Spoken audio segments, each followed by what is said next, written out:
নিখিল বড়ো ছাত্ৰ সন্থাৰ এই চিৰাং জিলা কমিটিৰ যি অধিৱেশন 20তম মই বলামগুৰি বিজনীত উপস্থিত হৈছোঁ আৰু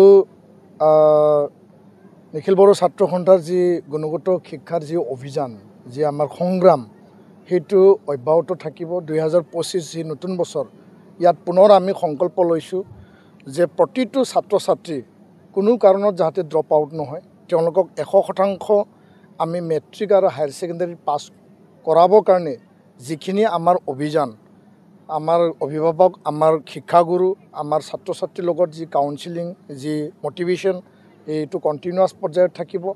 আৰু চিৰাং জিলা উল্লেখনীয় দিশটো এইটোৱে যে যোৱা 2 বছৰ সমান্তৰালভাৱে মেট্ৰিকত তেওঁলোকে গোটেই অসমত মানে নাম্বাৰ 1 তেওঁলোকে যি আসন বা ঠাই তেওঁলোকে ইয়াত গ্ৰহণ কৰিব পাৰিছে। সেইটো আমি এই বছৰো যাতে তেওঁলোকে অব্যাহত ৰাখিব পাৰে তাৰ কাৰণে চিৰাং জিলা কমিটি, আঞ্চলিক কমিটিবিলাকে কাম কৰি আছে।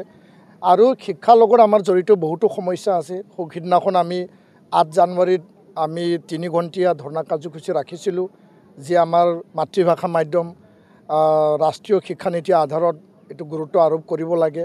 আনপিনেদি মৌলিক অধিকাৰ শিক্ষা ইয়াত গুৰুত্ব প্ৰদান কৰিব লাগে।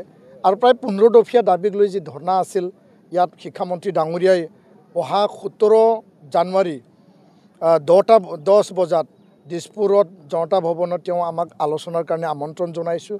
আৰু আমি আশা কৰিছোঁ আৰু আমি আশাবাদী যে সেই আলোচনাত যিখিনি আমি দাবী উত্থাপন কৰিছোঁ সকলো দাবী 100% শিক্ষামন্ত্ৰী ডাঙৰীয়া আৰু মুখ্যমন্ত্ৰী ডাঙৰীয়া সকলোৱে মিলি পেলাই এই মাতৃভাষা মাধ্যম দ্বিতীয় বৃহৎ যি মাতৃভাষা বড়ো মাধ্যম তাৰ সমস্যা 100% সমস্যা হ'ব। আৰু তাৰ যোগেদি মৌলিক অধিকাৰ ৰাষ্ট্ৰীয় শিক্ষানীতিৰ আধাৰত যি আমাৰ মানে মাতৃভাষাৰ যি অধিকাৰ সেইটো চৰকাৰে গুৰুত্ব সহকাৰে প্ৰদান কৰিব বুলি আমি দৃঢ় বিশ্বাসী। মই এই চেকতে আৰু আন এটা প্ৰসংগ মই উল্লেখ কৰিব বিচাৰিছোঁ যে উমৰাংচুত যি উত্তৰ কাছাৰ পাৰ্বত্য জিলা তাত যি ৰেড মানে কইল মাইনিং এই যে তাত আবদ্ধ হৈ থকা যিখিনি শ্ৰমিক আৰু মই বিতং তথ্য লৈছোঁ যে ঢেকীয়াজুলিৰ শৰৎ গয়াৰী আৰু গোসাইগাঁৱৰ আৰু কোকৰাঝাৰৰ এই যিকেইজন অসমৰ বিভিন্ন প্ৰান্তত যিকেইজন তাত আবদ্ধ হৈ আছে বা কয়লা খনিত তেওঁলোকে আবদ্ধ হৈ আজি 5টা দিন উকলি গৈছে, তেওঁলোকক উদ্ধাৰ অভিযান যদিও চলাই আছে সেই উদ্ধাৰ কাৰ্য সাফল্য হোৱা নাই বা উদ্ধাৰ কাৰ্য ছাকচেছ হোৱা নাই।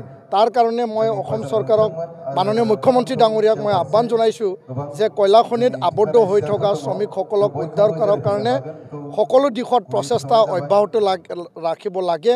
NDRF বা আৰ্মি বা নৌসেনা যিমানখিনি আছে তেওঁলোকে প্ৰচেষ্টা অব্যাহত যদিও ৰাখিছে কিন্তু সাফল্য হ'ব পৰা নাই।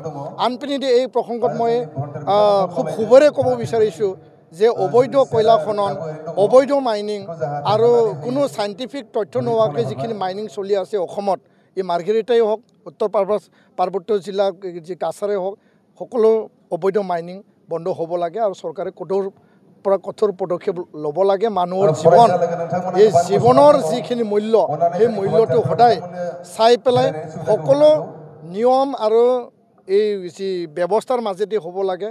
উচ্চতম ন্যায়ালয়ে অলৰেডি অবৈধ কয়লা খনন বা কয়লা মাইনিং বন্ধ কৰিছে। তৎসত্ত্বেও কি ধৰণে উত্তৰ কাছাৰত মানে এই উমৰাংচুত অবৈধ খনন, অবৈধ মাইনিং চলিছে আমি মানে ইয়াক লৈ চিন্তিত। ইয়াক লৈ মানে যথেষ্ট মহলত এতিয়া প্ৰতিক্ৰিয়া সৃষ্টি হৈছে। ইয়াৰ কাৰণে চৰকাৰ কঠোৰ হ'ব লাগে আৰু যোনে ইয়াৰ লিপ্ত তেওঁলোকৰ ওপৰত কঠোৰ ব্যৱস্থা ল'ব লাগে। নাই, অসম চৰকাৰে এটা দৃঢ় পদক্ষেপৰ যোগেদি BTRৰ যি মানে কেপিটেল কোকৰাঝাৰত সচিবালয়ত তেওঁলোকে বিধানসভাৰ এদিনৰ কাৰণে তাত বহিব বিচাৰিছে। আৰু এইটো এটা ডিচেন্ট্ৰেলাইজেশ্যন, এটা মানে ছিষ্টেমৰ এটা মানে সম্প্ৰসাৰণ বুলি আমি ক'ব লাগিব। মুখ্যমন্ত্ৰী ডাঙৰীয়াৰ বৃহৎ এটা মনৰ এইটো এটা নিদৰ্শন।